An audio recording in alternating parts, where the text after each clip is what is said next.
So the leaks for Boruto 2 Blue Vortex Chapter 28 have just been released, and we learned a lot about this chapter. The leaks are going to be a little bit different than they were in the past, where we're not actually going to be getting the full leaks. It has been decided that a couple of pages will be left out so that we can generate more hype for the official release.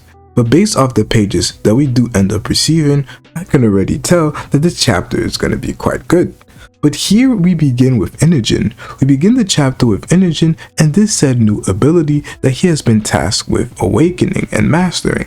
We see him working on just that, where he's having a conversation with Boruto and Kashin Koji, where they're both essentially congratulating him due to the fact that he has been actually able to master this ability in one day. Inogen is not quite happy with the compliment that he is getting from Boruto, which makes a lot of sense due to omnipotence. Although he is working with Kashin Koji and Boruto, he is letting Boruto know specifically that he is only doing it for Konoha and Himawari's sake, as if it wasn't for them, he would not be working with the traitor known as Boruto. Boruto tells him that he doesn't approve of him either, and if he makes Himawari cry, he will basically shave his head.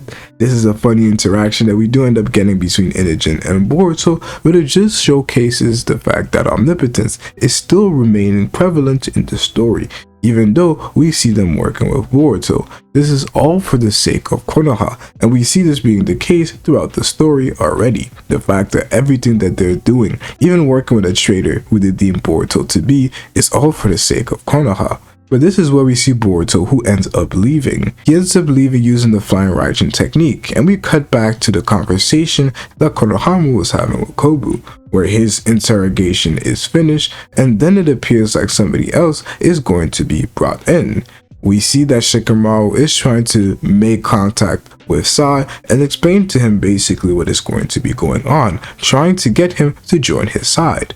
This is where we finally see the reveal of Boruto's sword, who ends up going to Sumire. When he goes to Sumire, Sumire ends up passing him his sword, where he takes it out and has a glance of it. We see that Boruto's sword basically has a few abilities, where it's capable of absorbing his chakra. This is the information that is released. Obviously, we're going to have to wait for the official translations to see exactly what are all the new abilities that this sword does possess, but there is something that they're clearly holding off on, as Sumire says something along the lines that there is a new material that has been added to it. This special material that has been forged in his sword, and we have Sumire who looks at Boruto.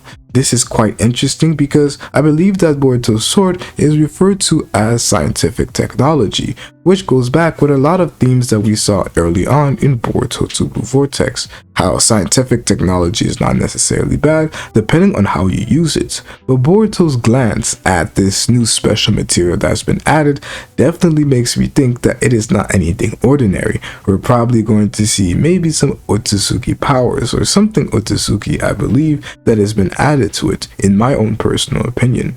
Then we cut back with Shikamaru and Shikadai, who are having a conversation about this upcoming battle, where we have Shikadai who really comes to find out that yes, indeed, his father is working with a traitor known as Boruto. And their whole conversation basically reflects the fact that he is going to do it for the mission. He's going to even work with Boruto if it is for the sake of Konoha, and to protect Himawari alongside it. Now we go to Inogen and Kashin Koji, who are basically continuing to go through what this fight will entail. And then we have the Singularity of Fate idea that is introduced to Inogen, where Inogen comes to find out that yes, knowing about the future is good, but the more people who know about it, the more unpredictable the future is going to become. And in my own personal opinion, we're basically seeing this being the case already, how the future is starting to move in a way that is a little bit unpredictable, in ways right now that is not good for them, as we saw that Mamushi has arrived early, but what we could see in the future is the more and more people start to figure out and work with Kashin Koji, the harder it's going to become for him to predict the future to take place. So although he needs the help of Konoha, it is really going to be up to him, Boruto, and all the people who know about the future to really prevent it from becoming even more unpredictable, and that is fate. And we end up learning something that is quite important. Inogen doesn't necessarily learn about this, but he did learn about the fact that there was potential of Himawari dying, but that's not the only future that could take place. There is a future where Eida ends up getting devoured by Mamushi, and then we also see that Himawari ends up dying, with Inogen who is crying. And this is very perplexing as it tells us a lot about what is going to take place. It also tells us that Damien could potentially be on fraud watch, as Damien, the said number one, how did he let his daughter be devoured?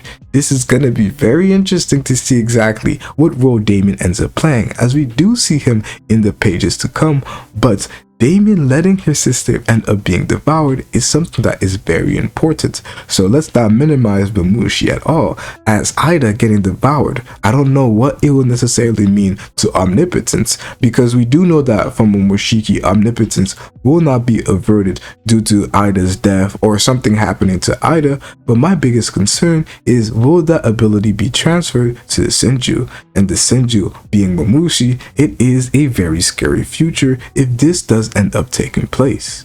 But then we end up going to Konoha, where in Konoha we see the various people who are going to be working alongside Boruto. This is the group of singularities of fate in a way, because they're working with the singularities of fate. The main singularities of fate right now are those of Boruto, Eida, Inogen, and Kashin Koji due to his abilities, but we're seeing the group of those who are fighting with their information being expanded. We have the likes of Damien, we have the likes of Sarada, Sumire, and we see various people like Mitsuki, Konohamaru, and Delta who are also going to be part of this fight alongside Team 10. And this is where we see Kawaki, who is also part of this group. What's interesting about Kawaki is that he seems to be under the operation room where he is lying down. Did he already get some sort of a boost from Amado, and are we going to be seeing this in this upcoming fight? This is something that is very important to note. But we come to understand Inogen's ability. Inogen's new ability is basically what is going to allow these various characters not only to be able to talk to each other and sense each other's location, but it's going to be what allows them to sense when Mamushi makes it into the village. And this all deals with the concept of vibrations, and obviously we're going to dive deeper into it in the official translations do end up coming out, but the basic gist that I can understand right now is that since everybody emits some level of vibrations and frequencies, regardless of the fact that they may be erasing their chakra, they still end up emitting this vibration and frequency. And this is what Inogen is able to capture and locate Mamushi. What is interesting to me is what is the range of this ability? Just how far is Inogen able to go? From what I understand of these leaks, he's going to be able to do this throughout the leaf. So this is an ability that has a lot of radius. It isn't the ability that most people may have suspected or may have wanted Inogen to have, as we all expected it to be an offensive ability, but it does make sense for Inogen to have this ability, and I don't see this as anything wrong in my own personal opinion. What is also interesting is this a way that the Otsutsuki sense each other, due to them potentially being in the same frequency as other Otsutsukis, allowing them to see a clear difference between the frequency of regular humans, but the frequency of Otsutsukis is one that they are easily able to ping due to the differences between it and regular humans, or due to the similarities between their own frequency and that of Otsutsuki's. That is something that could be explored in chapters to come. But then we end up going to Shikamaru, who is basically outlining how everything is going to take place.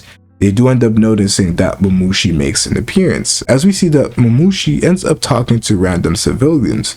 They look at Mamushi, they do see that he's weird, but he still ends up talking to them. He talks to them about Eida, and then they basically reveal that they're basically looking for Eida too, as they are infatuated by Eida clearly, but why is this creepy old guy looking for them? And since one of the clones realizes that they're basically not going to get any sort of information from them, he basically says that, oh, you are free to kill him, but let's move on to go find exactly where Eida is. this is where we have Boruto and the rest of Konoha's force, who is basically going to the different sectors in the village. And this is just like I thought in the previous video that I made, and previous videos I made in the past. The fact that there are going to be random groups of bug clones that are going to be around the village, ambushing and looking for more information on where Eida is exactly. And based off that information, they're going to start moving and finally end up locating Eida if the worst future is actually to take place. And we have the counter tactics from Shikamaru, which is basically to assign various different groups that are going to be working to counteract Momoshi's clone's movements. We have one group that it appears like it's going to be Sarada alone, which is basically showcasing her personal abilities to be able to deal with a sector by herself. One is going to be composed of Team 10, and then we have Boruto and Kawaki, who are going to play roles of support, where they're going to be pinpointing to different locations where they're going to be helping out. Damon is clearly going to be around Eida at all moments, so that is going to be the role that she ends up playing. But the first person who ends up reaching Momoshi is Boruto, and then we see Boruto, who catches one of Momoshi's clones off guard. He ends up killing it. He ends up slashing his body and slashing his eye area, which most likely means that that clone is gone for good. Won't be able to clone himself and probably won't be able to regenerate, depending on what Momoshi's abilities may actually be. If Momoshi has a way to regenerate from these clones, that's going to be quite interesting, as we do know that the Senju at least can heal themselves using the divine tree, as we saw Hidari was able to do, even if they were just a head, as Boruto not killing off Hidari would have led to him just going back to the divine tree and popping back his other parts of his body. So is it going to be a case where Boruto will now have to chakra blast all of them, or similar to Matsuri, he's going to continue slashing it until he is completely gone to dust? So this is what we end up seeing, as the rest of the pages, from what I've heard, they're going to be pivotal, as this chapter will end on a cliffhanger. But this is what you do end up seeing from the leaks that we have received. This chapter is already looking to be quite good. The fighting has just begun, so I believe that the next chapter is going to be focusing more on the fighting, as the fighting happened later on in the chapter. We barely just got into the fighting part of the arc, but this is most likely going to have a major cliffhanger to the end of the volume, and then the next volume is probably going to be dealing with this entire fight taking place. So let me know what you guys personally think. These last few pages are going to be pivotal, as this is what is being communicated to us by the spoilers. So let me know your thoughts, comments, and concerns on the spoilers that we have discussed in this video. It's been your boy Dynasty, and I'm out, bruh.